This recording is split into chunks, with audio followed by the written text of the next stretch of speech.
मैं दोबारा स्टार्ट करता हूं क्योंकि आवाज नहीं आ रही थी, शायद आवाज है वो म्यूट थी। मैं दोबारा स्टार्ट कर देता हूं। नॉमिनेशन पेपर है एक कैंडिडेट का, लोकसभा का, वो फाइल करता है। बताना है कौन कौन सी नॉमिनेशन उसको देनी है। 3 आपके सामने स्टेटमेंट है।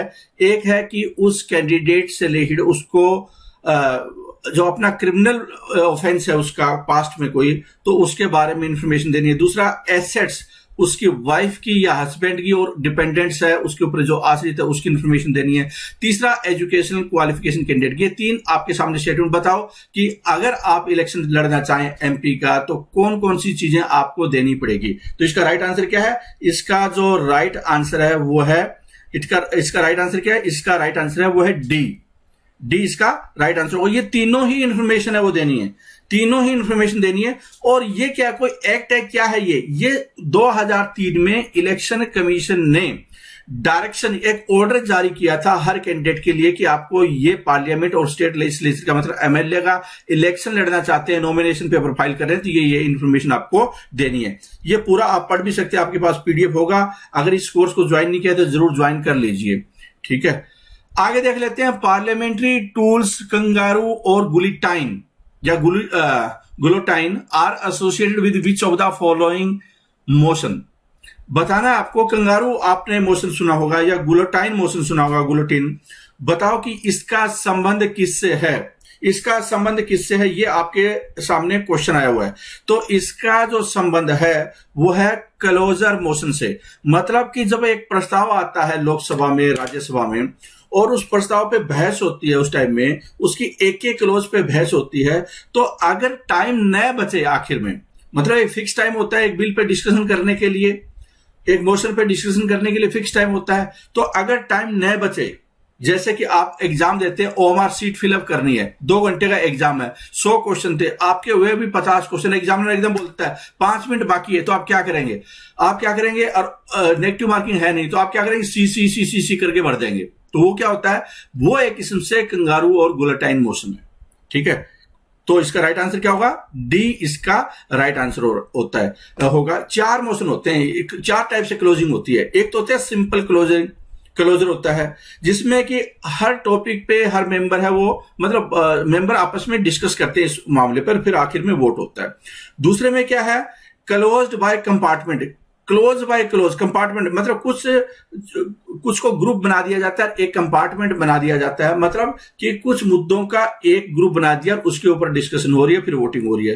कंगारू में क्या है? Under this type only important clauses are taken up for debate. और गुलोटाइन में क्या है कि इसमें टाइम बिल्कुल नहीं बचा और वो पास माना जाता है बिना डिस्कशन के ही। तो ये कंगारू और गुलोटाइन में भी फर्क होता है, ये आप जरूर देख लीजिए। आगे देख लेते हैं अगला क्वेश्चन नंबर आ जाता है in the context of, question आ जाता है in the context of a polity who among the following can be termed as the permanent executive। permanent executive किसे बोला जाता है? permanent executive है वो किसे बोला जाता है? तो इसका राइट आंसर क्या होगा? इसका जो राइट आंसर है वो है परमानेंट एग्जीक्यूटिव। किसको बोला जाएगा? परमानेंट एग्जीक्यूटिव बोला जाता है ब्यूरोक्रेसी को। और जो टेम्परेरी एग्जीक्यूटिव है या पॉलिटिकल एग्जीक्यूटिव है, उसको वो किसको बोला जाता है? वो बोला जाता है पॉलिटिशियन को, मंत्री वगैरह को बोला जाता है। वो टेम्परेरी होते हैं, हर 5 साल के लिए होते हैं पॉलिटिकल एग्जीक्यूटिव, और जो परमानेंट एग्जीक्यूटिव होते हैं वो फिक्स होते हैं। तो इसका डी आंसर होगा। अगले क्वेश्चन पे आ जाते हैं। क्वेश्चन है कि team India wing of NITI Aayog comprises of. आपने नीति आयोग का सुना होगा, और जब नीति आयोग का आप सुनते हैं, पढ़ते हैं, तो वहां पे एक टीम इंडिया विंग है। ये टीम इंडिया विंग का मतलब क्या है? ये कौन है टीम इंडिया विंग? तो क्या ये यंग स्कॉलर और स्टूडेंट है जो नीति आयोग में इंटर्नशिप कर रहे हैं, या क्या टॉप नॉच डोमेन एक्सपर्ट है, स्पेशलिस्ट है, स्कॉलर है, या रिप्रेजेंटेटिव फ्रॉम एवरी स्टेट है, या प्राइम मिनिस्टर और चीफ एग्जीक्यूटिव ऑफिसर सीईओ को ही टीम इंडिया बोला जाता है। तो इसका राइट आंसर क्या होगा? इसका राइट आंसर है बी। मतलब कि हर स्टेट से और सेंट्रल मिनिस्ट्री से इसमें रिप्रेजेंटेशन होता है। राज्यों की भूमिका काफी होता है, कोऑर्डिनेशन राज्यों के साथ में होता है। टीम इंडिया नाम भी इसी वजह से इसको दिया हुआ है। मतलब 3 विंग है नीति आयोग की। पूछा भी जा सकता है कितनी विंग है? रिसर्च विंग है, कंसल्टेंसी विंग है, टीम इंडिया विंग है। टीम इंडिया तो 3 तरह से ये काम करता है। आगे देख लेते हैं, doctrine of the basic structure limits the power of which of the following. यहां पे आपके सामने क्वेश्चन आ गया है कि डॉक्ट्राइन ऑफ बेसिक स्ट्रक्चर है, ये किसकी पावर कम करता है। डॉक्ट्राइन ऑफ बेसिक स्ट्रक्चर जब आप ये सीरीज देख रहे होंगे तो आपको ये बहुत बार आया होगा कि basic feature of the constitution, basic feature of the constitution. जो सुप्रीम कोर्ट ने डॉक्ट्राइन ऑफ बेसिक स्ट्रक्चर है वो बताई है, उसके बाद में ये किसकी पावर को कम करता है। तो इसका राइट आंसर क्या है, इसका जो राइट आंसर है वो है पार्लियामेंट की पावर को कम करता है। मतलब कि उसका जुडिशियल रिव्यू हो जाएगा, सिर्फ पार्लियामेंट और स्टेट लेजिस्लेचर में अगर कोई बिल पास हुआ है वो संविधान के अनुसार होना चाहिए, बेसिक फीचर के साथ छेड़खानी नहीं होनी चाहिए। ठीक है, तो आप इससे पहले भी देखो केशवानंद भारती का जिक्र आया, गोलकनाथ का जिक्र आया, इन सब में इसका कहीं ना कहीं जिक्र था। पूरा पढ़ सकते हैं, आपके पास में पीडीएफ भी दिया हुआ है। आगे देखिए, who of the following have the right to participate and speak in the proceeding of either house of the Indian parliament. आपको यह बताना है कि दोनों हाउसेस में, लोकसभा और राज्यसभा में, किसके पास ये राइट है कि वो पार्टिसिपेट कर सकता है और भाषण दे सकता है। मतलब पार्टिसिपेट और स्पीक कर सकता है किसमें, जब लोकसभा राज्यसभा कार्रवाई चल रही होती है उसकी बात हो रही है। ठीक है, तो इसको ध्यान से पढ़ना। कई बच्चे इसको गलत कर सकते हैं, जिन्होंने थोड़ा सा रट्टा सा मारा हुआ है, समझने की कोशिश नहीं की। ठीक है, जिन्होंने रट्टा मारने की कोशिश की है तो उनके लिए दिक्कत आ सकती है। समझो इसको और फिर उसके बाद जवाब देने की कोशिश करो। Minister who are not member of either house, attorney general, nominated member of Rajya Sabha, chief election commissioner. तो कौन इसमें लोकसभा राज्यसभा में पार्टिसिपेट कर सकता है, डिस्कशन कर सकता है। तो इसका राइट आंसर क्या होगा, इसका राइट आंसर है वो है ए। ठीक है, इसका राइट आंसर क्या है, ए।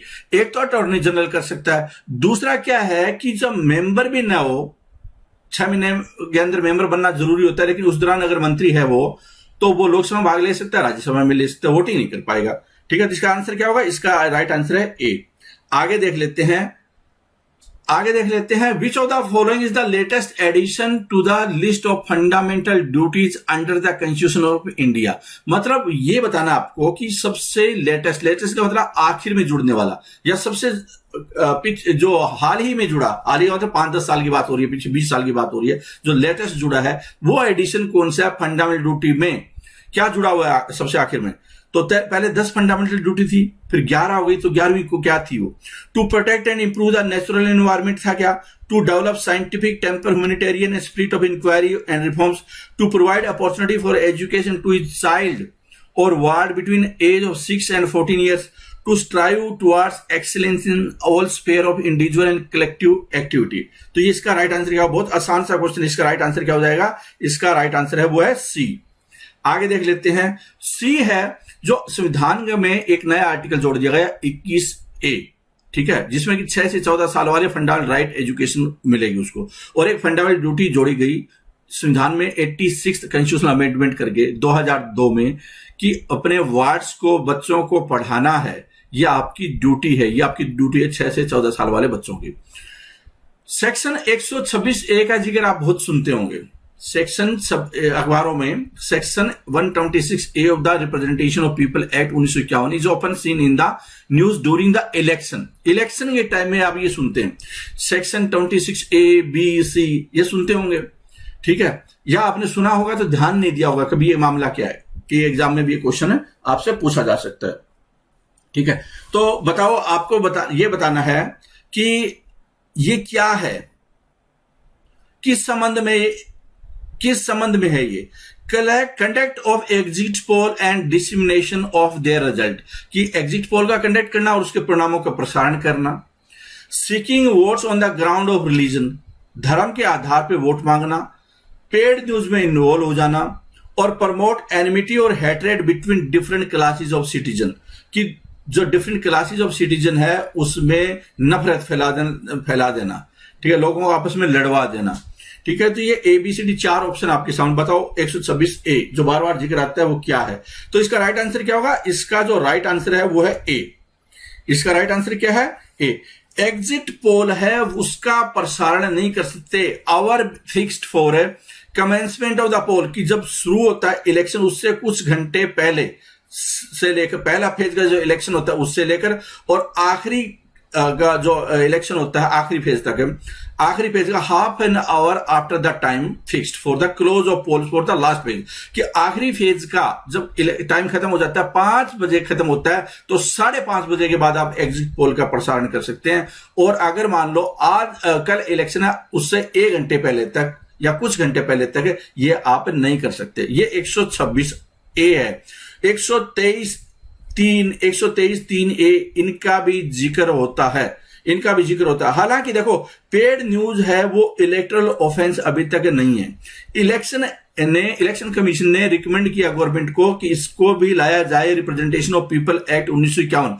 बड़ी बड़ी एडवर्टाइजिंग आती है अखबार में, एक पेज की आती है, 2 पेज की आती है पॉलिटिकल एडवर्टाइजमेंट। इस पे बैन लगाने की, पेड न्यूज की भी बात आती है, डायरेक्टली इनडायरेक्टली पेड न्यूज भी होती है। ठीक है, तो ये सारी जानकारी है वो इसके तहत आता है। Which of the following can increase the number of personage judges in the Supreme Court? Supreme court में जजों की संख्या कौन बढ़ा सकता है? प्रेसिडेंट बढ़ा सकता है, chief justice of India, parliament, collegium consisting of 5 senior most जजेस ऑफ सुप्रीम कोर्ट। तो बताओ कि जुडिशरी की अगर जजेस बढ़ाने, जुडिशरी में नंबर ऑफ जजेस है बढ़ाने हैं, तो क्या होगा? तो इसका राइट आंसर क्या है? इसका राइट आंसर है पार्लियामेंट के पास ये पावर है। पार्लियामेंट के पास पावर है कि वो चाहे तो ये बढ़ा सकते हैं। एट प्रेजेंट सुप्रीम कोर्ट में 34 जजेस है, 1 चीफ जस्टिस और 33 जजेस। इसके अलावा इसका पूरा विवरण भी दिया हुआ है, वो आप चाहे तो पीडीएफ में भी देख सकते हैं कि कब कब है वो इसमें बढ़ाया गया। जैसे पिछले साल 2019 में भी ये बढ़ाकर 34 जजेस कर दिए गए थे। ठीक है, आगे देख लेते हैं।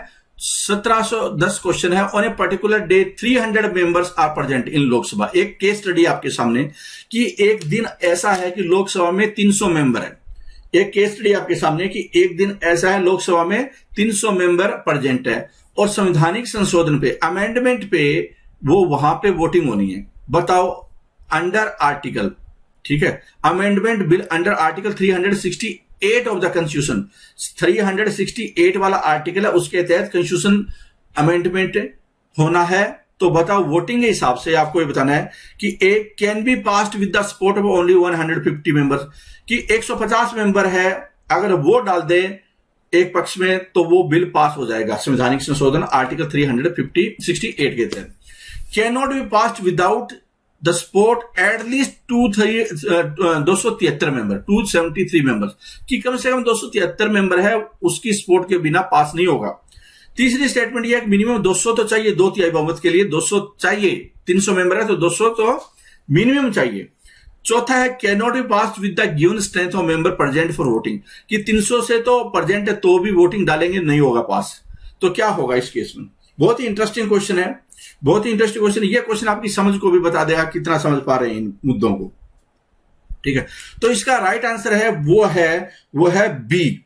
20 का राइट आंसर है। देखो पहली कंडीशन तो 2 सिचुएशन होती है। पहली सिचुएशन तो ये होती है कि जितने टोटल मेंबर है 545 का 200 आधे से ज्यादा प्रेजेंट होनी चाहिए। ठीक है, तो 273 हो गए। फिर उसके बाद जितने प्रेजेंट है 2/3 बहुमत से पास करे तो कॉन्स्टिट्यूशन अमेंडमेंट होता है। तो पहली कंडीशन ही पूरी नहीं है। पहली कंडीशन जो फर्स्ट प्लेस है वही पूरी नहीं है। टोटल स्ट्रेंथ का वो कम से कम हाफ होना चाहिए, वो नहीं है इसमें। 545 है, उसका हाफ है, वो नहीं है, ये दिक्कत है इसमें। फिर उसके बाद 2/3 होना चाहिए। उम्मीद करता हूं समझ में आई होगी आगे बात। Power of Rajya Sabha are equal to that of Lok Sabha for which of the following matters, कि लोकसभा और राज्यसभा की पावर है दोनों की बराबर, निम्नलिखित में से किस में है या किस में है? कि इंट्रोडक्शन एंड पैसेज ऑफ है कॉन्स्टिट्यूशनल अमेंडमेंट बिल, कि लोकसभा राज्यसभा की दोनों पावर संवैधानिक संशोधन बिल को पास करने में, इंट्रोड्यूस करने में। क्या ऐसा है? क्या है? सारे संवैधानिक संशोधन बिल ऐसा होते हैं क्या? फिर आ जाता है कि election of the vice president के इलेक्शन में दोनों की बराबर पावर है। तीसरा है approval of the proclamation of all 3 type of emergency, तीनों टाइप की इमरजेंसी जो होती है उसको अप्रूव करने के लिए भी बराबर पावर है। बताओ आपके अनुसार है कि कौन सी स्टेटमेंट है वो करेक्ट है? इन तीनों में से कौन सी स्टेटमेंट है वो करेक्ट है? तो इसका आंसर क्या होगा? इसका जो आंसर है वो होगा डी। तीनों ही स्टेटमेंट है वो बिल्कुल करेक्ट है। ये तीनों देखो जो राज्यसभा है, लोकसभा में कई चीजें हैं, जैसे कि ऑर्डिनरी बिल के केस में दोनों के पास बराबर पावर, कॉन्स्टिट्यूशनल अमेंडमेंट के केस में इंट्रोडक्शन पैसेज में बराबर power, introduction and passage of financial bill में involving expenditure from the consolidated fund of India, election and impeachment of the president, election of the vice president, approval of ordinance है, approval of proclamation of 3 type of emergency है, इन सब में बराबर power. Which of the following statements is correct with respect of fundamental rights under Part 3 of the Indian Constitution? क्या पूछा है कि कौन सी स्टेटमेंट करेक्ट है फंडामेंटल राइट से संबंधित। फंडामेंटल राइट कौन सा पार्ट है? 3 पार्ट है। बात तो ये है, लेकिन बताना है आपको कि स्टेटमेंट कौन सी करेक्ट है इससे रिलेटेड। कि fundamental right are meant for promoting the ideals of a social and economic democracy. क्या फंडामेंटल राइट है, मौलिक अधिकार है, वो सोशल और इकोनॉमिक डेमोक्रेसी के आइडिया को प्रमोट करता है क्या? पहली स्टेटमेंट तो ये। दूसरी स्टेटमेंट है कि वो सैंक्रोसैक्ट है, एब्सोल्यूट है, उसमें रिस्ट्रिक्टेड नहीं है, they are sacrosanct in nature.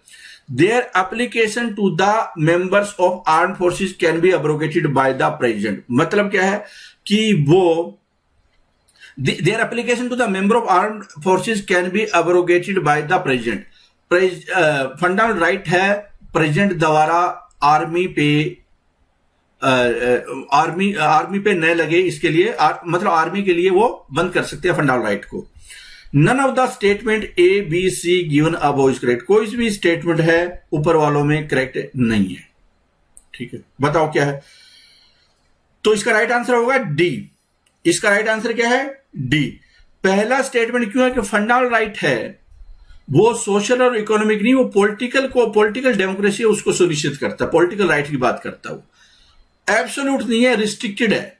मतलब कि फंडामेंटल राइट है ये नहीं है कि जो चाहे आप कर दे, रिस्ट्रिक्शन है फंडामेंटल राइट में। ठीक है। तीसरी स्टेटमेंट कि their application to the member of armed forces can be abrogated by president. President नहीं, पार्लियामेंट है, उसके पास पावर होती है कानून बनाने की।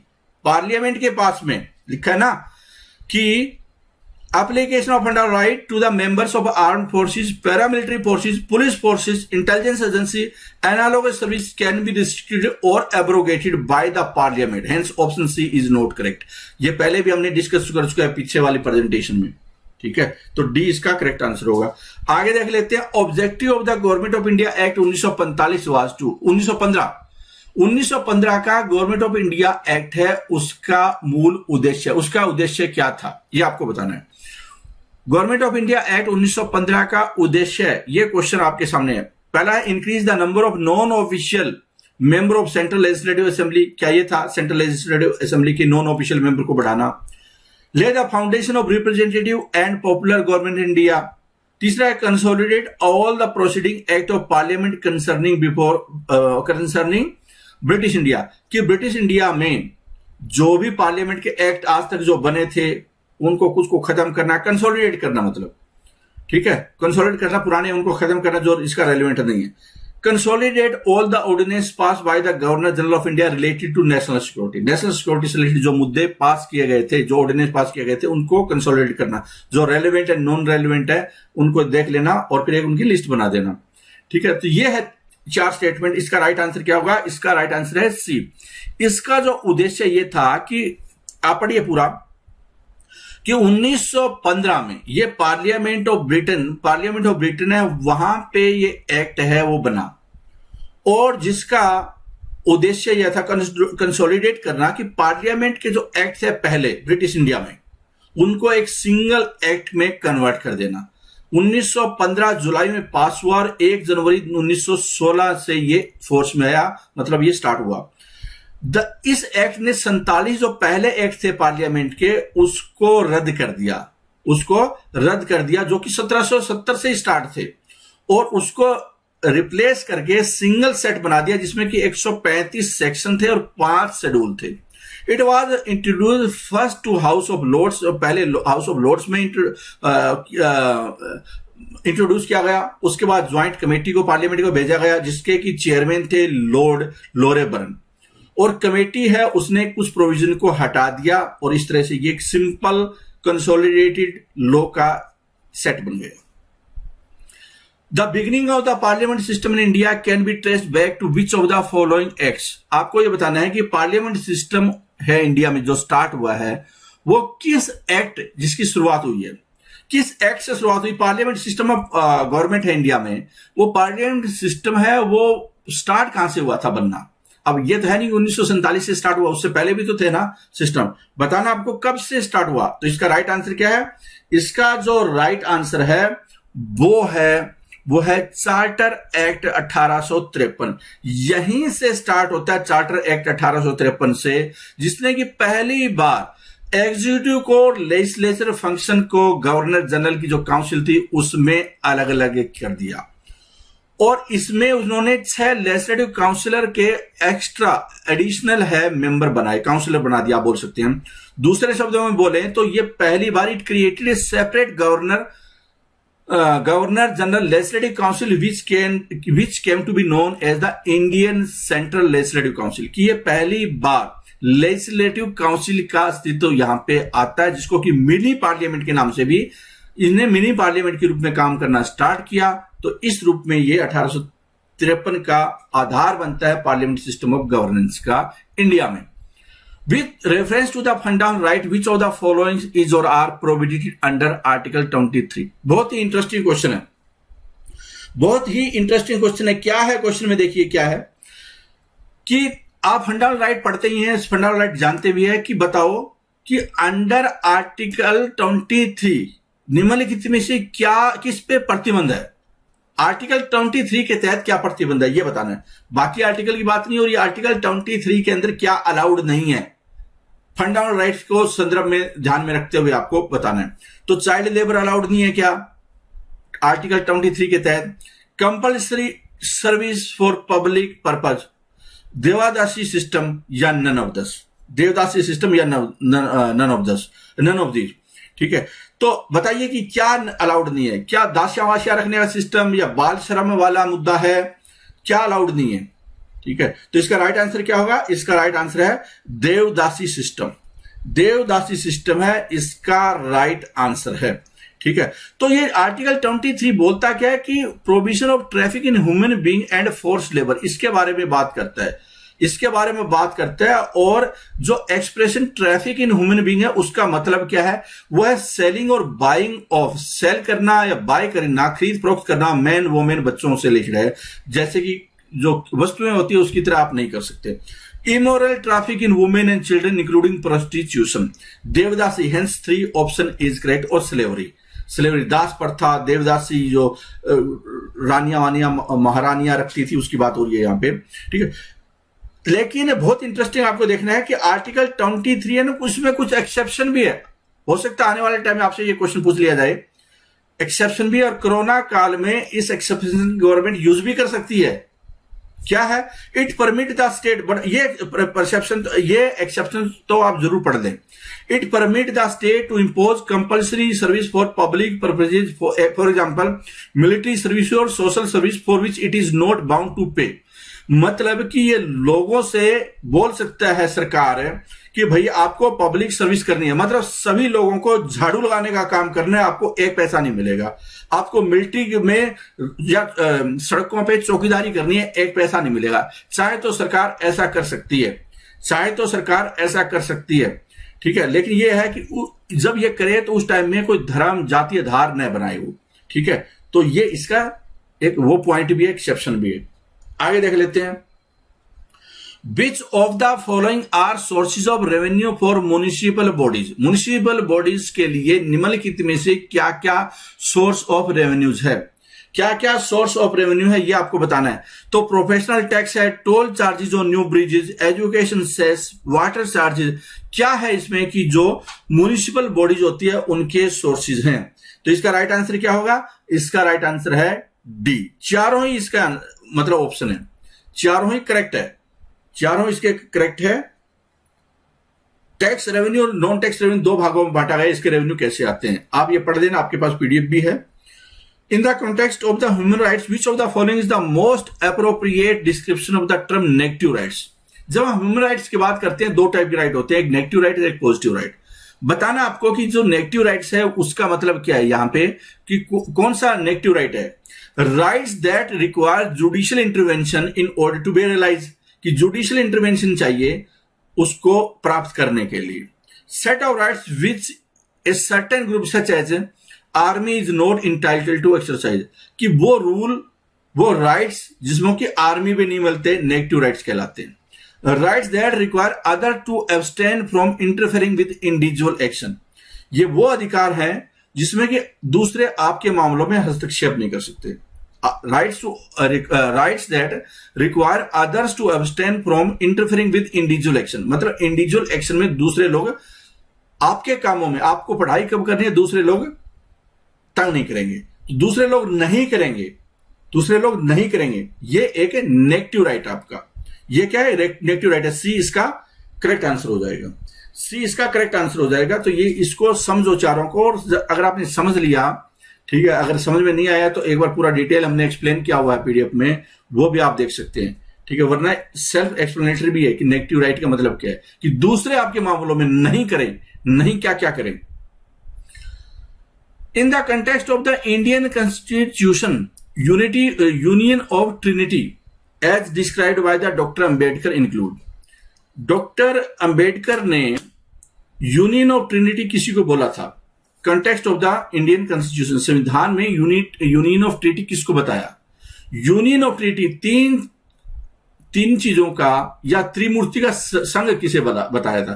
त्रिमूर्ति का संगम, मतलब कि अगर तीनों में से एक निकाल दी जाए तो दोनों की कोई अस्तित्व नहीं है, मतलब दोनों का कोई मतलब नहीं निकलता, ये उन्होंने बोला था। तो दोनों का कोई मतलब नहीं निकलता, एक निकाल दिया जाए तीनों में कोई भी एक, तीनों इकट्ठी रहेगी तभी उसका कोई मतलब में निकलता है, तभी लोगों को फायदा है, तभी डेमोक्रेसी मजबूत होती है। अगर तीनों ही रहो तो, वरना एक होने से कुछ नहीं होगा। ये किस पे है, ट्रिनिटी किसको बोला जाता है, फिर ऐसी बात किसको बोला जाता है।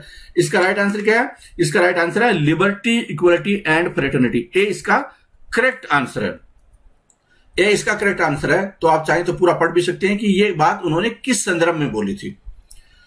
The essentiality doctrine form the basis of the which of the following provision of the Indian constitution. Supreme court की जो व्याख्या आती है तो वहां पे एक अनिवार्यता का सिद्धांत आता है, एसेंशियलिटी की डॉक्ट्राइन आती है। Form the basis of which of the following provision of the Indian constitution, कि किस संदर्भ में, किस प्रोविजन से रिलेटेड, संविधान के किन प्रोविजन से रिलेटेड वो उसका बेस बनता है, वो उसका बेस बनता है। तो ये आपके सामने क्वेश्चन है, ठीक है। तो यहां पे है कि आर्टिकल 14 और 15 की बात होती है, जब आते हैं एसेंशियलिटी डॉक्ट्राइन, कि ये एसेंशियल है। हम जब इसका आंसर देखेंगे तो देखना कि इसका मतलब क्या है। आर्टिकल 22 और 23 की बात होती है, आर्टिकल 44 के संदर्भ में, directive principle of state policy के संदर्भ में ये एसेंशियलिटी डॉक्ट्राइन का प्रिंसिपल लागू होता है। या आर्टिकल 25 और 26 में भारत के संविधान में एसेंशियलिटी का डॉक्ट्राइन है, अनिवार्यता का सिद्धांत है, वो लागू होता है। किसमें अनिवार्यता का सिद्धांत है लागू होता है। तो इसका आंसर क्या है, इसका राइट आंसर है डी, इसका राइट आंसर क्या है, डी, ठीक है। एसेंशियल रिलीजियस प्रैक्टिस, इसका संदर्भ किस मामले में आया, सबरीमाला के मुद्दे पे आया। तांडव डांस था ना, उसके ऊपर एक्चुअल में सुप्रीम कोर्ट की ये टिप्पणी थी, ये डॉक्ट्राइन है तांडव डांस की। मतलब कि धर्म में कुछ एसेंशियल चीजें और वो धर्म डिसाइड करे। अब तांडव डांस का एसेंशियल है, कोई ऐसी प्रैक्टिस जो मतलब वो एक किस्म से को बहुत जरूरी नहीं है, ऐसी प्रैक्टिस जरूरी नहीं है, और वो फंडामेंटल राइट का आप हिस्सा भी नहीं मान सकते, पब्लिक मोरलिटी को डिस्टर्ब करती है, डिस्क्रिमिनेटरी है। जैसे कि सबरीमाला टेम्पल में महिलाओं को अलाउड दी, तो कहीं ना कहीं क्या जेंडर के आधार पर डिस्क्रिमिनेट किया गया है। तो मतलब कि क्या वो ऐसी प्रैक्टिस जरूरी है, क्या ऐसी प्रैक्टिस क्या जरूरी है कि महिलाओं के साथ भेदभाव हो। तो ये एसेंशियल डॉक्ट्राइन रिलीजन के मामले में उन्होंने इस पे टिप्पणी की। इसका एक डॉक्ट्राइन बताया कि सुप्रीम कोर्ट है जो धार्मिक स्वतंत्रता है उसमें एसेंशियल चीजें हैं ना, उसी को धार्मिक स्वतंत्रता मानेगी। तांडव डांस जिसमें कि एक इंसान है अपने को नुकसान पहुंचाता है, अपने को चोट मारता है, नंगा होकर वो तांडव करता है, ठीक है। आपने तांडव डांस देखा होगा, वरना यूट्यूब पे डालना तांडव डांस, आपको पता चल जाएगा, लोग अपनी सिर को पीटते हुए नजर आएंगे, ठीक है। या जैसे बैल दौड़ होती है बैलों की, वहां पे बैलों को नुकसान मतलब पशुओं को नुकसान पहुंचाना। तो ये क्या एसेंशियल है, इसके आधार पे ये डॉक्ट्राइन आप पूरा पढ़ लीजिए। इसका 7 जज बेंच का एक जजमेंट भी है, सिरीरूर मठ केस के मामले में 1954 का जिक्र है। In the context of the constitutional history of India, which among the following reports or bills were published earliest? ठीक है, क्या है क्वेश्चन है कि इन the context of the constitutional history of India which among the following reports of bill were published earliest, कि सबसे पहले bill है या रिपोर्ट है, जैसे नेहरू रिपोर्ट है या कराची रेजोल्यूशन है या स्वराज बिल है, सबसे पहले कौन सा था इनमें? कॉमनवेल्थ ऑफ इंडिया बिल, ये 4 दिया हुआ आपके सामने, सबसे पहले कौन सा रिपोर्ट या बिल है वो पब्लिश हुई थी? तो इसका राइट आंसर क्या है? इसका राइट आंसर है वो है सी, स्वराज बिल है वो सबसे पहले पब्लिश हुआ था, स्वराज।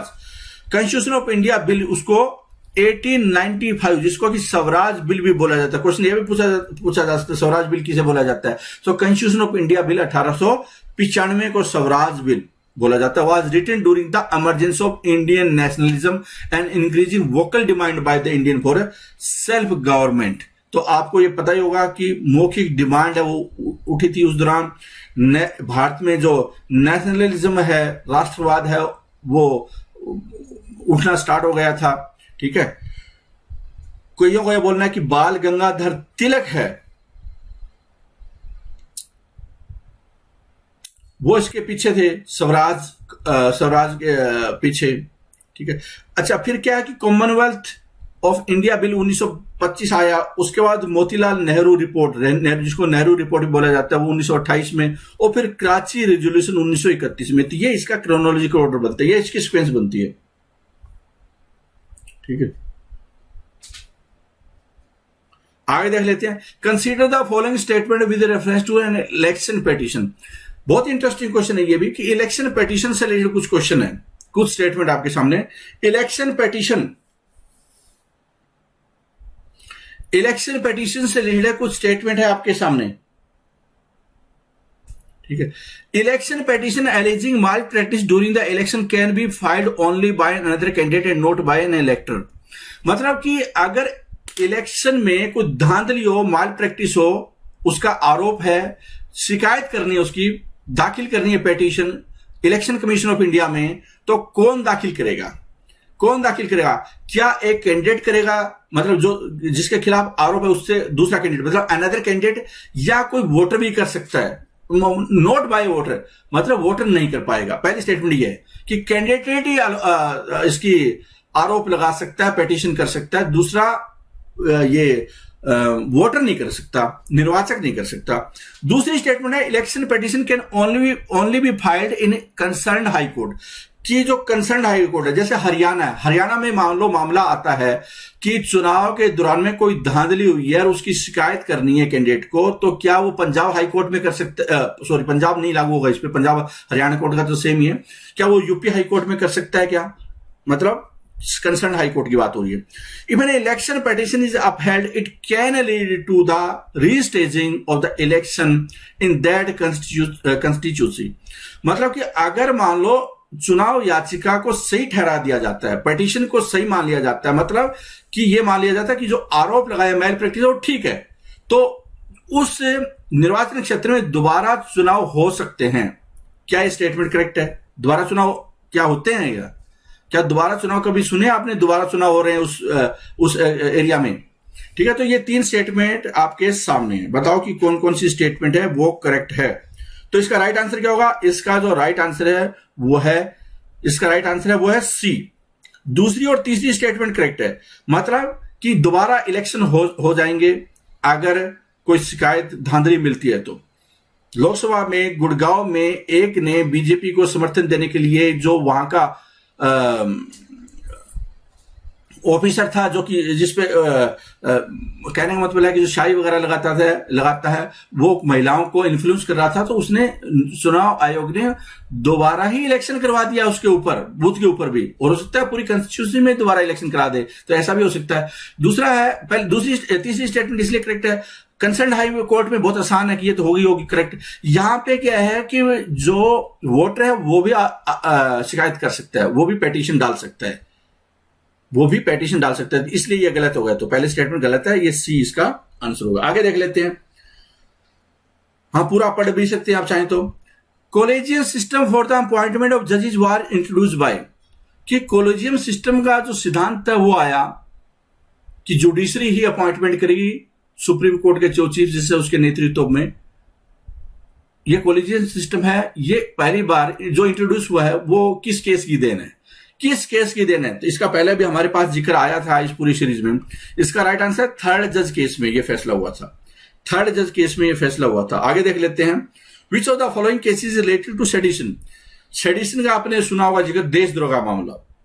आजकल सरकारें क्या होती है, हर मामले पर देशद्रोह का मुकदमा कर देती है।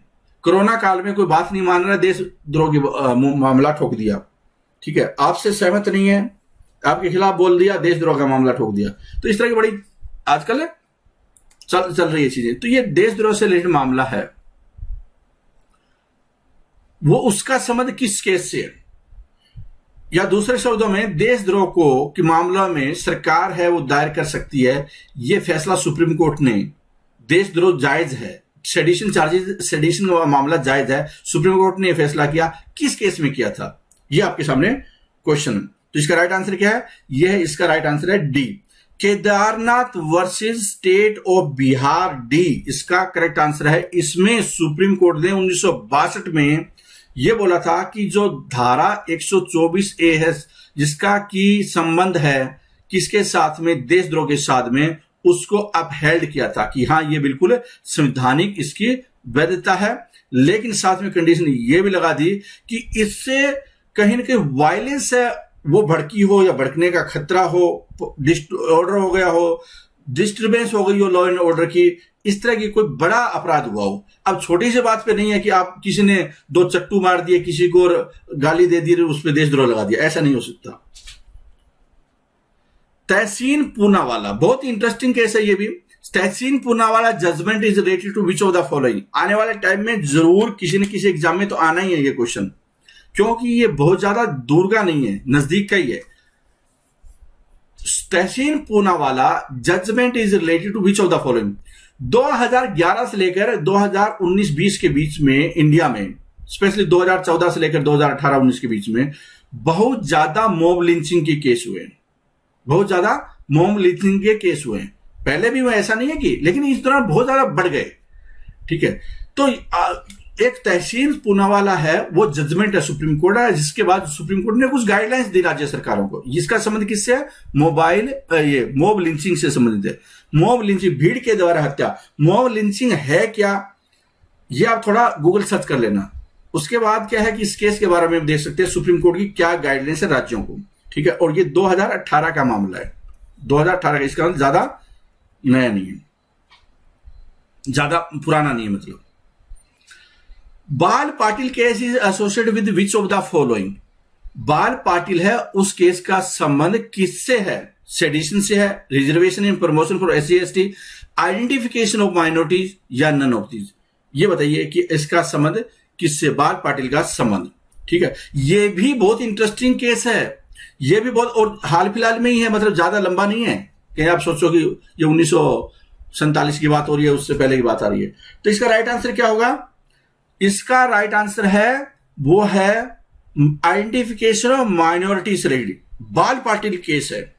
जैन माइनॉरिटी है, उसको भी उसके कोज के लिए बाल पाटिल ने, सुप्रीम कोर्ट ने पेटिशन दायर की कि गवर्नमेंट ऑफ इंडिया को यह डायरेक्ट किया जाए कि जैन आप समझ रहे होंगे कम्युनिटी है, ठीक है, तो उसको नेशनल माइनॉरिटी है घोषित किया जाए। नेशनल माइनॉरिटी कमीशन ने ये रिकमेंडेशन थी। क्या जैन माइनॉरिटी में, ये आपको थोड़ा सर्च कीजिए, इस पे भी काफी डिस्कस हुई थी पहले, जब यूपीए की गवर्नमेंट थी, उन्होंने जब इसको इंक्लूड किया था जैन कम्युनिटी को माइनॉरिटी में। तो ये भी आप केस है, ध्यान रखना, इस बात का भी चर्चा में था। आगे देखते हैं, which of the following bodies submit their annual report to the president, which of the following bodies submit their annual report to the president. अब आप सुनते हैं कि राष्ट्रपति को रिपोर्ट, एनुअल रिपोर्ट सबमिट करते हैं, राष्ट्रपति को एनुअल रिपोर्ट सबमिट करते हैं। पीछे कई क्वेश्चन में आपने इस तरह से देखा होगा, क्वेश्चन उसके ऊपर कि किसको रिपोर्ट सबमिट करते हैं। बताना है कि कौन कौन से है वो रिपोर्ट सबमिट राष्ट्रपति को होती है। 3 स्टेटमेंट आपके सामने बताओ कि तीनों में से कौन सा ऐसा कमीशन है, तो तीनों में से कौन सी ऐसी बॉडी है जो कि राष्ट्रपति को रिपोर्ट सबमिट करती है। क्या तीनों है? तीनों का तो ऑप्शन भी नहीं है, तो इसका मतलब आपको वैसे भी कंफ्यूजन हो जाएगा इसमें। देखिए बताओ क्या है इसका राइट आंसर। क्या होगा? सेंट्रल इंफॉर्मेशन कमीशन है, नेशनल ह्यूमन राइट कमीशन है, सेंट्रल विजिलेंस कमीशन है। इसका करेक्ट आंसर है वो है ए। इसका करेक्ट आंसर क्या है? ए है, 3 ओनली। कि सेंट्रल विजिलेंस कमीशन है वो अपनी रिपोर्ट है वो राष्ट्रपति को भेजते हैं। जो सेंट्रल इंफॉर्मेशन कमीशन है वो अपनी रिपोर्ट किसको देते हैं? वो सेंट्रल गवर्नमेंट को देते हैं, जो कि पार्लियामेंट में सामने रखती है। फिर उसके बाद में नेशनल ह्यूमन राइट कमीशन है वो अपनी रिपोर्ट किसको देते हैं? सेंट्रल गवर्नमेंट को, स्टेट गवर्नमेंट को, जो भी कंसर्न मामला है उससे रिलेटेड। These reports are laid before respective legislature along with the memorandum of action taken on the recommendation of the commission। आगे देख लेते हैं, which of the following district are part of union territory of Ladakh. Which of the following district are part of, यह भी चर्चा में था हाल फिलहाल में। हालांकि हम इस सीरीज में करंट अफेयर्स के क्वेश्चन नहीं कर रहे हैं, हम स्टैटिक ही कर रहे हैं। लेकिन स्टैटिक में भी आप रेफरेंस ले सकते हैं। स्टैटिक में भी आप रेफरेंस है कि यूनियन टेरिटरी बनी लद्दाख, उसमें 2 प्रमुख जिले, प्रमुख नहीं 2 ही जिले, बताओ कौन से। तो इसका राइट आंसर क्या होगा? ले और कारगिल, 2 जिले इसके, ए और बी। इसका मतलब डी इसका करेक्ट आंसर होगा। डी इसका करेक्ट आंसर होगा। आगे देख लेते हैं, which among the following committees recommended for the introduction of impeachment of governor on the lines of impeachment of president. ऐसी कौन सी कमेटी है या कमीशन है, बताना आपको, कि जिसने रिकमेंड किया था कि जैसे प्रेसिडेंट का इम्पीचमेंट होता है वैसे ही गवर्नर का इम्पीचमेंट होना चाहिए। अब यह नहीं होना चाहिए गवर्नर को जब आए बर्खास्त कर दिया। सेंट्रल गवर्नमेंट का मतलब इतना नहीं होना चाहिए कि गवर्नर को जब चाहे वापस बुला लिया। पूरा कार्यकाल होना चाहिए जैसे राष्ट्रपति का है, according to pleasure of the president नहीं होना चाहिए। और इंपीचमेंट होना चाहिए, उसको हटाना है तो जैसे कि प्रेसिडेंट का होता है। यह बात किसने बोली थी? यह बात ये सिफारिश किसकी है? तो इसका राइट आंसर क्या है? इसका जो राइट आंसर है वो है बी, पुंसी कमीशन है। ये रिकमेंडेशन उसने दी थी। ठीक है, बाकी आप पढ़ सकते हैं कि क्या था मामला। ये 310 रिकमेंडेशन दी थी, उसमें से सेंट्रल स्टेट रिलेशन की रिकमेंडेशन की बात आती है। हमने बहुत सारे क्वेश्चन इस सीरीज में सेंट्रल स्टेट रिलेशन पे किए हैं, तो आपने जरूर इस पे पहले भी जिक्र आया होगा पुंसी कमीशन का। Which of the following states have implemented inner line permit. आपने इनर लाइन परमिट है उसका जिक्र सुना होगा। यह जिक्र बार बार 1971 में चर्चा में था, फिर 2019 में चर्चा में, मतलब 2014 के बाद भी चर्चा में काफी बार रहा है। यह मामला है क्या? इनर लाइन परमिट है, वो मामला क्या है? मणिपुर, कौन से राज्यों में यह लागू होता है? कौन से राज्यों में लागू होता है? मणिपुर, मिजोरम, अरुणाचल प्रदेश या ऑल ऑफ दीज। ठीक है, इस पे भी आप चाहें तो अखबारों में टक्कर मारना, आपको थोड़ा आइडिया मिलेगा। और कि जो सिटीजन अमेंडमेंट एक्ट हुआ उसमें पूर्वोत्तर के राज्यों ने बहुत ज्यादा आंदोलन किया। तो सेंट्रल गवर्नमेंट का तर्क था कि आपको तो टेंशन लेने की जरूरत नहीं, आपके तो वहां इनर लाइन परमिट लागू है, आपको टेंशन क्यों लेने की जरूरत है? तो लेकिन फिर उन्होंने बात नहीं मानी उसको भी। तो ऑल ऑफ दीज इसका करेक्ट आंसर होगा। ये बड़ा ओल्ड कॉन्सेप्ट है, ओल्ड एक्ट है। In fact concept of inner line permit है वो कॉलोनियल एरा से आया हुआ है। Under the Bengal eastern frontier regulation act 1873 की बात है, जब ब्रिटिश ने फ्रेम किए थे रेगुलेशन कि बाहरी क्या है, restricting the entry and regulating the stay of outsider in designated area, कि जो बाहर से आते हैं उनका एंट्री और उनका रहने, उनका नियम बनाए गए हैं। मतलब दूसरे शब्दों में बोले कि ये जो सिस्टम है नॉर्थ ईस्टर्न स्टेट्स में लागू है, वो अरुणाचल प्रदेश, नागालैंड, मिजोरम और अब मणिपुर में है भी है वो, कि कोई भी भारतीय नागरिक उन राज्यों की विजिट नहीं कर सकता बिना परमिट के, बिना इनर लाइन परमिट चाहिए। अगर रहना है तो वो जो कंडीशन है, रेगुलेशन है, उसके अनुसार उसको काम करना है। ठीक है, तो कहने का मतलब है कि जैसे बाकी दूसरे राज्यों में आजादी है कि आप जा सकते हैं, आ सकते हैं, इनर लाइन परमिट में रिस्ट्रिक्टेड होती है। Which of the following is true regarding electoral bond. Electoral bond का जिक्र आपने सुना होगा, चुनावी बॉन्ड का जिक्र सुना होगा। ये क्या है? They are interest bearing debt instrument, कि वो उन पे ब्याज मिलता है क्या, जैसे दूसरे बॉन्ड पे ब्याज मिलता है। They help the donor conceal his identity while ensuring the money is accounted, कि वो जो डोनर होते हैं, बॉन्ड बैंक है इश्यू करते हैं, और बैंक से लोग खरीदते हैं, लेकिन आइडेंटिटी बताने की जरूरत नहीं होती। किसने बॉन्ड खरीदा, किस पार्टी को चंदा दिया, बताने की जरूरत नहीं है। स्टेटमेंट भी बोल रही है बोथ आर ट्रू और नन ऑफ दीज, कोई भी ट्रू इसमें नहीं है। तो बताओ कौन सी स्टेटमेंट है करेक्ट है, कौन सी स्टेटमेंट है वो करेक्ट है, बताइए कौन सी है। इसका राइट आंसर क्या होगा? इसका जो राइट आंसर है वो है बी। बी स्टेटमेंट है वो बिल्कुल सही है, बी स्टेटमेंट है वो बिल्कुल सही है।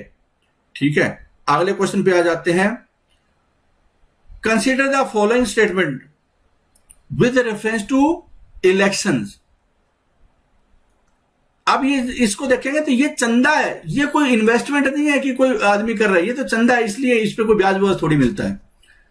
Consider the following statement with reference to election. अब इलेक्शन से रिलेटेड कुछ स्टेटमेंट है, उससे रिलेटेड देख लेते हैं कि a candidate can not contest from more than 2 parliamentary or assembly constituency at a general election. General election में, आम चुनाव में, चाहे वो लोकसभा हो या विधानसभा, एक उम्मीदवार 2 से ज्यादा सीटों पर खड़ा नहीं हो सकता। क्या स्टेटमेंट करेक्ट है? तीसरा है, in case of death of contesting candidate before actual voting, election for the constituency is cancelled, कि मान लो डेथ हो जाती है किसी उम्मीदवार की, वोट पोलिंग हुई नहीं अभी तक, मतलब वोट पड़ने से पहले कोई टपक गया, तो उस केस में क्या होगा कि इलेक्शन है वो कैंसिल हो जाएगा उस निर्वाचन क्षेत्र का। और तीसरा क्या है? A person who is convicted for the offense of insulting the national flag is disqualified to contest in election to the parliament and state legislature, कि अगर किसी को राष्ट्र ध्वज के अपमान के रूप आरोप में सजा मिल चुकी है, वो एमपी या एमएलए का इलेक्शन नहीं लड़ सकता, नहीं बनेगा एमएलए और एमपी, क्योंकि उसने नेशनल ध्वज का सम्मान अनादर किया और उसको सजा हो गई, कन्विक्ट है वो। ठीक है, आरोप नहीं है, कन्विक्ट है। तो बताओ कि कौन कौन सी तीन स्टेटमेंट में करेक्ट है। तो इसका राइट आंसर क्या होगा? इसका जो राइट आंसर है वो है, ठीक है, इसका राइट आंसर क्या है? इसका राइट आंसर है सी। ये तीसरी बिल्कुल सही है कि एमपी इलेक्शन में एमपी और एमएलए का इलेक्शन नहीं लड़ सकता अगर किसको सजा है इसमें नेशनल फ्लैग का सम्मान नहीं करने के आरोप में। दूसरा कि अगर डेथ हो जाती है ना, तो वो पार्टी को 1 हफ्ता दिया जाता है कि वो अपना उम्मीदवार दे दे।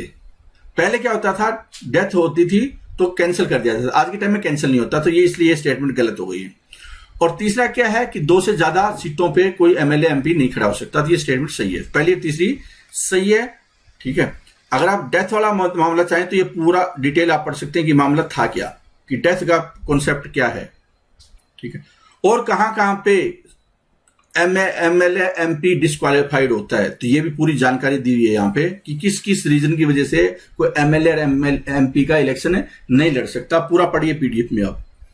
विच of the following is correct about having a state flag? State flag है, उससे संबंधित कुछ जानकारी आपके सामने।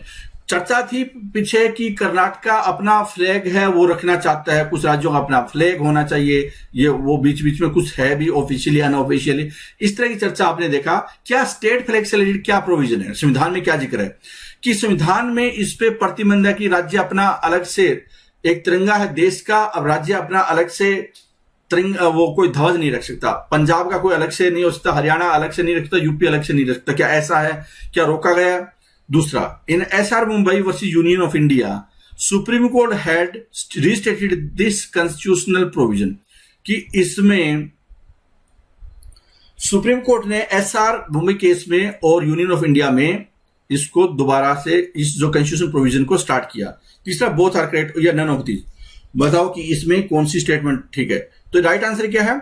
राइट आंसर है इसका डी, कि दोनों ही स्टेटमेंट गलत है, दोनों स्टेटमेंट गलत है। क्या है इसमें कि राज्य अपना ध्वज रख सकता है, इस पे कोई मनाही नहीं है, तो पहली स्टेटमेंट तो इसलिए गलत होगी।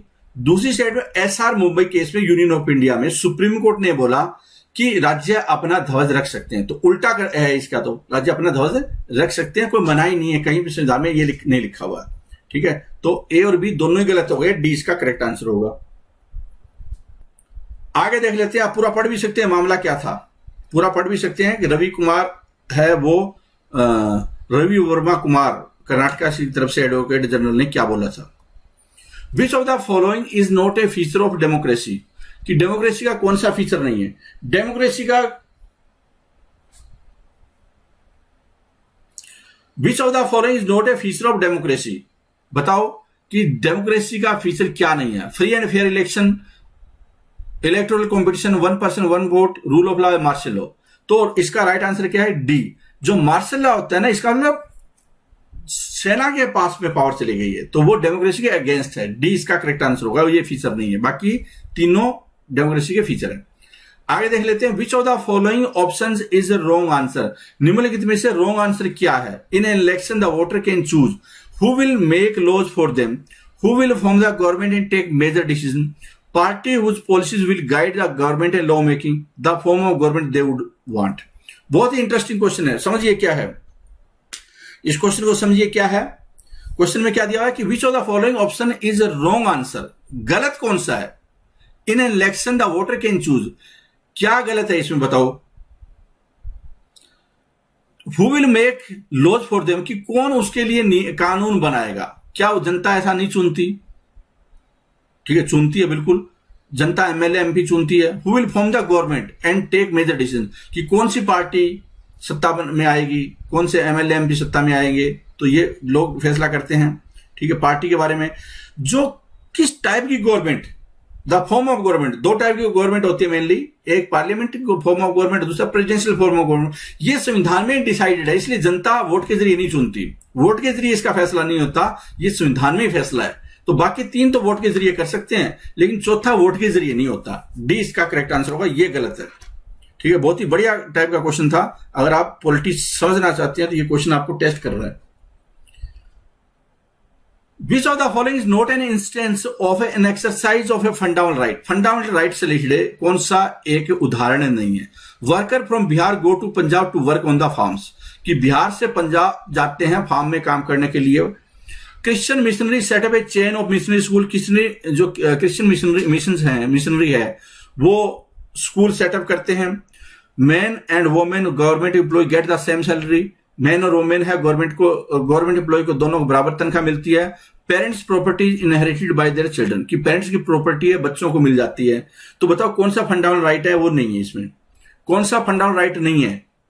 तो इसका राइट आंसर क्या होगा, इसका राइट आंसर है, इसका राइट आंसर क्या है, इसका राइट आंसर है डी।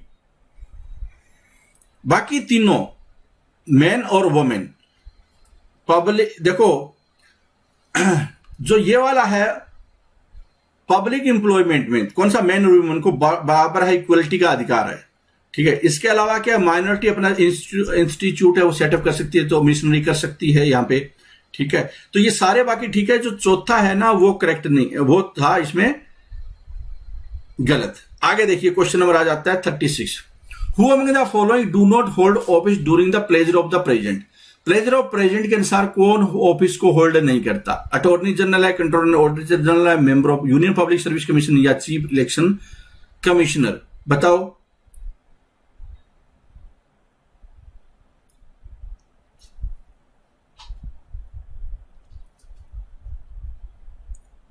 इसका करेक्ट आंसर क्या होगा, तो select the correct answer using the code below.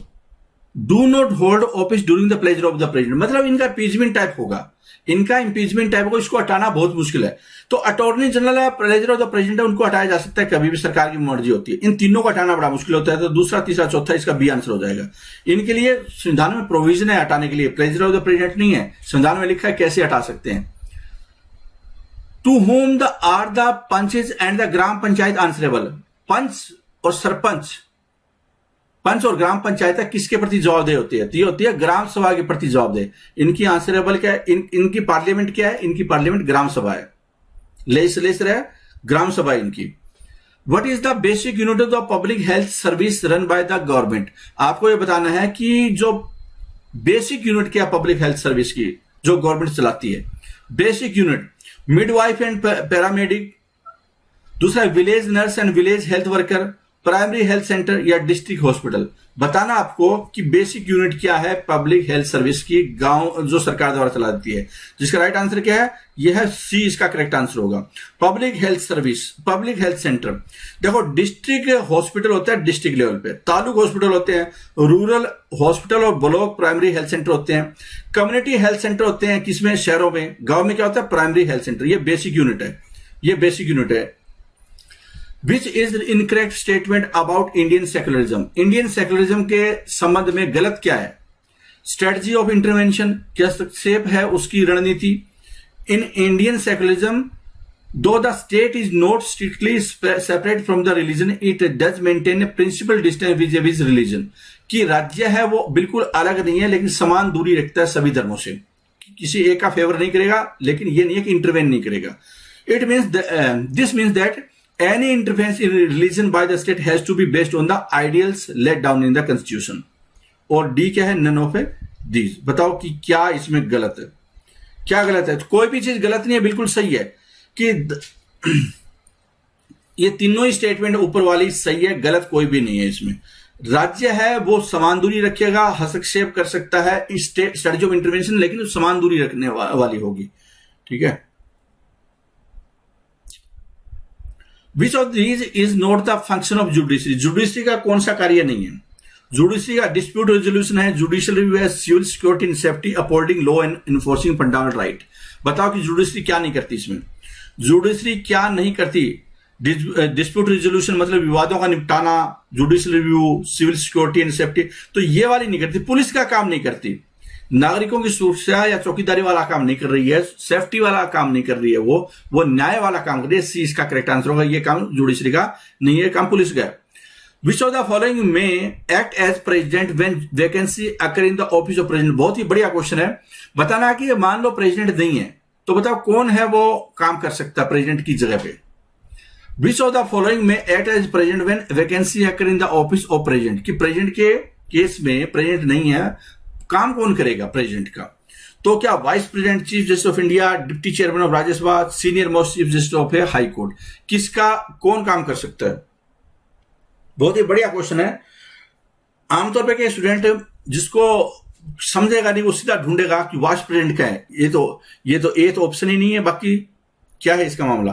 तो देखो यहां पे तीन, ये डिप्टी चेयरमैन ऑफ राज्यसभा कभी काम नहीं कर सकता प्रेसिडेंट का, बाकी लोग एज पर सिचुएशन है वो काम कर सकते हैं प्रेसिडेंट का, बाकी काम कर सकते हैं। तो पहला काम कर सकता है, अगर ये नहीं हो तो ये काम करेगा, अगर ये नहीं हो तो ये काम करेगा, लेकिन ये कभी नहीं करेगा। तो क्वेश्चन के फ्रेमिंग को आपको समझना है कि फ्रेमिंग क्या है, कि सीधा ढूंढो कि वाइस प्रेसिडेंट ही तो है अकेला, वो नहीं ढूंढना है, किसी भी हालात में कौन काम कर सकते, ये बात हो रही है यहाँ। तो पहला, दूसरा, चौथा, मतलब कि ए इसका करेक्ट आंसर होगा, ए इसका करेक्ट आंसर हो जाएगा। आगे देखिए, why separation of power important, power of जो सेपरेशन ऑफ पावर इंपॉर्टेंट क्यों है, मतलब कि जुडिशरी और लेजिस्लेचर और जो इनके अलग अलग पावर, जुडिशरी या एग्जीक्यूटिव की, जुडिशरी या लेजिस्लेचर की अलग अलग पावर होना जरूरी क्यों है। It minimise political interference, it increases efficiency. तो इसका राइट आंसर क्या होगा, it discourage corruption, it eliminate arbitrariness, ये निरंकुशता को समाप्त करता है। तो इसका राइट आंसर क्या है, ये इसका राइट आंसर है इट मिनिमाइज पॉलिटिकल इंटरवेंशन। अगर जुडिशरी की पावर अलग नहीं है, मतलब जुडिशरी की अपॉइंटमेंट भी अगर एग्जीक्यूटिव करे, सरकार करे, तो अपने लोगों को भर्ती कर देगी, जजेज भी। तो इसलिए पॉलिटिकल इंटरवेंशन को रोकने के लिए सेपरेशन ऑफ पावर जरूरी है, ताकि अलग से निर्णय बिना किसी के प्रभाव में आए हुए निर्णय लिए जा सके। ए इसका करेक्ट आंसर होगा। Structure of the courts from the lower to highest level is such that it resemble है। जो लोअर कोर्ट से लेकर हाई कोर्ट का जो स्ट्रक्चर है वो कैसा है, स्क्वायर है, पिरामिड है, सर्कल है, वर्टिकल है, कैसा है। तो इसका राइट आंसर क्या है, देखो जुडिशरी ऐसे चलती है, इसके नीचे लोअर कोर्ट, उसके बाद डिस्ट्रिक्ट कोर्ट, फिर उसके बाद हाई कोर्ट, सुप्रीम कोर्ट, ऐसे करके स्ट्रक्चर बनी हुई है, पिरामिड की तरह काम करती है। बी इसका करेक्ट आंसर होगा, बी इसका करेक्ट आंसर होगा। आगे देखिए, which article of the constitution places a duty upon the state to provide a lawyer to any citizen who is unable to engage one due to poverty or disability, कि कोई गरीबी या किसी अक्षमता की वजह से वकील को हायर नहीं कर सकता। संविधान में कौन सा आर्टिकल है जो कि सरकार को बोलता है इसको वकील मुहैया कराओ? सरकारी वकील किसको मिलेगा? सरकारी वकील मिलेगा अगर कोई गरीब है, तो न्याय से वंचित नहीं किया जा सकता उसको। तो ये आर्टिकल कौन सा बताता है, कौन किसके जरिए सरकार की ड्यूटी है, फंडामेंटल ये मतलब directive principle of state policy है। यह आर्टिकल 39A, आर्टिकल 39A के तहत सरकार को यह करवाना पड़ेगा। तो बी इसका करेक्ट आंसर है। According to article 22 of the constitution every person has a fundamental right. ये तो फंडामेंटल राइट है क्या, कि वो डिफेंड कर सके वकील के माध्यम से। क्या राइट है उसके पास में कि वकील कर सके। अब किस आर्टिकल के तहत वकील कर सकता है? आर्टिकल 39A संविधान का, उसके तहत ये स्टेट की ड्यूटी है, जिसमें कि एक सिटीजन अगर कोई गरीब है तो उसको वकील मुहैया कराया जाए। तो ये दोनों आर्टिकल आपको ध्यान में रखने हैं। ये स्टेट की ड्यूटी है और ये राइट क्या है, वकील होने का राइट, मतलब आपके पास वकील हो। निर्भया के केस में भी वकील था, कसाब के केस में वकील था। वकील होना जरूरी है वरना मुकदमा आगे नहीं बढ़ेगा। कई लोग क्यों बोलते हैं कि इसका मुकदमा क्यों लड़ रहा है, ये तो आतंकवादी है। अगर मुकदमा नहीं लड़ेगा तो वो फंडामेंटल राइट नहीं उसको मिलेगा, तो वो उसको कभी न्याय मिल ही नहीं सकता, मतलब सजा ही नहीं होगी उसकी कभी भी। तो वकील होना भी जरूरी है। Under the Indian constitution an ethnic minority has a right to, ethnic minority होती है, ठीक है ना। बताना है उसको कि under the Indian constitution ethnic minority has right to, क्या राइट है उनके पास में? Have proportional representation in government की, गवर्नमेंट में भागीदारी होनी चाहिए उनकी। Get their language recognised as an official language of the state, official language of the state की रिकॉग्निशन मिले। Protection of their language in culture, special treatment for seeking refugees in other parts of the country, क्या मिले उसको, क्या right है उसको, ठीक है। तो इसका राइट आंसर क्या है? इसका राइट आंसर है सी। इसका राइट आंसर क्या है? सी। Protection of their language and culture under Indian constitution there are special right to cultural and linguistic minority for promotion of their culture and language. This is part of fundamental right under article 29 और 30 में आता है ये। आगे देखिए, विच of the following false with in the preview of the law as content under article 13 of the Indian constitution. कि article 13 है, और आर्टिकल 13 क्या है संविधान में, कि कोई भी फंडामेंटल राइट के अगेंस्ट में लॉ बनता है उसको वो वॉइड कर देगा, मतलब उसको कैंसिल करवा देगा, उसको खत्म कर देगा। तो ये क्या आर्टिकल 13 बोलता है फंडामेंटल राइट को बचाने के लिए। अब वो कौन कौन से की बात हो रही है? लॉ तो कई टाइप के हो सकते हैं, किस लॉ की बात हो रही है यहाँ पे? क्या permanent laws enacted by parliament उसकी बात हो रही है, ऑर्डिनेंस की बात हो रही है राष्ट्रपति द्वारा, या डेलीगेटेड लेजिस्लेशन की बात हो रही है? किसकी बात हो रही है कि उसको आर्टिकल 13 है, या क्या है तीनों को ही कैंसिल कर देगा आर्टिकल 13, ठीक है, क्या बोलता है? तो इसका राइट आंसर क्या होगा? इसका करेक्ट आंसर है वो है डी, तीनों। इनमें से अगर कोई भी होता है जो फंडामेंटल राइट के अगेंस्ट है उसको आर्टिकल 13 के जरिए कैंसिल किया जा सकता है। ये है इसका मतलब। पूरा आप डिटेल पढ़िए इसमें क्या है मामला पूरा। आगे है regarding equality before law Indian constitution makes exception in the case of. Regarding equality before law Indian constitution makes exception in the case of. किस केस में एक्सेप्शन करता है? प्रेसिडेंट और governor, foreign sovereign only, president only, none of the above. मतलब कि सभी का कानून के समक्ष समानता का जो संबंध है उसमें कौन एक्सेप्शन है? कानून के सामने सारे लोग समान होंगे, लेकिन कुछ एक्सेप्शन भी है। कौन है एक्सेप्शन? फिर वो किसको कुछ अधिकार ज्यादा है, मतलब प्रेसिडेंट और गवर्नर है, वो इसका करेक्ट आंसर होगा ए, ठीक है। कुछ मामलों में जैसे कि एग्जाम्पल के तौर पे है कि प्रेसिडेंट और governor of a state is not answerable to the court of law for exercising their executive power. No criminal proceeding against the president और governor of the state can be instituted. इसलिए वो कानून मतलब कानून के सामने समान है, उसमें कुछ एक मोहलत उनके पास में है, उसकी बात हो रही थी। आगे देख लेते हैं, क्वेश्चन आपके सामने है, among the following president of India who was also the secretary general of the non aligned movement for some time. कुछ समय के लिए नाम नॉन अलाइंड मूवमेंट है, उसके सेक्रेटरी जनरल है वो रहे थे। राष्ट्रपति कौन थे? वो राष्ट्रपति कौन थे? तो इसका राइट आंसर क्या है कि वो राष्ट्रपति थे ज्ञानी जैल सिंह। ज्ञानी जैल सिंह है, कुछ समय तक के लिए 83 से 86 में वो सेक्रेटरी जनरल रहे थे, नॉन अलाइंड मूवमेंट है उसके। और भारत के राष्ट्रपति थे 82 से 87 में, और वो क्या थे? पॉलिटिशियन थे इंडियन नेशनल कांग्रेस के, और कई मंत्रालय यूनियन मिनिस्टर रह चुके थे कई बार वो, और होम मिनिस्टर भी रह चुके थे। भारत के गृह मंत्री भी रह चुके थे। In appointing a governor, president consult the chief minister of the state as this is. क्या है? इन अपॉइंटिंग ए गवर्नर, कि गवर्नर को अपॉइंट करने के लिए प्रेसिडेंट है भारत के, कंसल्ट करते हैं चीफ मिनिस्टर से राज्य के। दिस इज क्या है ये, कि संविधान में लिखा हुआ है क्या? कहीं पे संवैधानिक रूप से अनिवार्य है, कॉन्स्टिट्यूशनल इंपेरेटिव है, मतलब संविधान के रूप से अनिवार्य है क्या? या परंपरा है, पार्लियामेंट है, उसका कोई कानून है, लेजिस्लेचर है, उसका कानून बनाया पार्लियामेंट ने, या प्रेसिडेंट की कोई ड्यूटी है? तो यहां पे प्रेसिडेंट का तात्पर्य यही है कि जो केंद्र सरकार है वो किसी राज्य का गवर्नर बनाती है तो चीफ मिनिस्टर से वो बात करती है, कंसल्ट करती है। ठीक है, हालांकि करती है नहीं है, अब एप्लीकेबल मतलब इंप्लीमेंटेशन है या नहीं है, ये एक अलग मामला है, क्योंकि जब भी कोई केंद्र सरकार आती है तो अपने हिसाब से वो फैसले करना स्टार्ट कर देती है। लेकिन ये ड्यूटी ऑफ द प्रेसिडेंट आता है। राइट आंसर क्या है? ड्यूटी ऑफ द प्रेसिडेंट, कि वो उससे बात करे, चीफ मिनिस्टर से। डी इसका करेक्ट आंसर। आगे देख लेते हैं। Privileges of the state legislature are mentioned in the article. देखो, पार्लियामेंट के पास में और पार्लियामेंट की मेंबर है या उनकी समितियां होती है, उसमें कुछ प्रिविलेजेस होते हैं, उनके पास विशेषाधिकार होते हैं। वो किसी को सजा भी दे सकती है, 6 महीने तक की सजा दे सकती है। तो मतलब इस सारी पावर है उनके पास में। ऐसे ही राज्य की जो विधानसभा होती है, स्टेट लेजिस्लेचर होता है, उसके पास भी वो पावर है प्रिविलेजेस वाली। वो आर्टिकल कौन सा है? राज्यों से संबंधित। वो आर्टिकल कौन सा है? राज्यों से संबंधित। तो इसका राइट आंसर क्या होगा? इसका जो राइट आंसर है वो है आर्टिकल 194। 105 है वो है पार्लियामेंट से रिलेटेड, और 194 क्या है? 194 है वो स्टेट लेजिस्लेचर से रिलेटेड। ठीक है, तो ये था क्वेश्चन 50 क्वेश्चन हमने अभी इस पर्टिकुलर सेशन में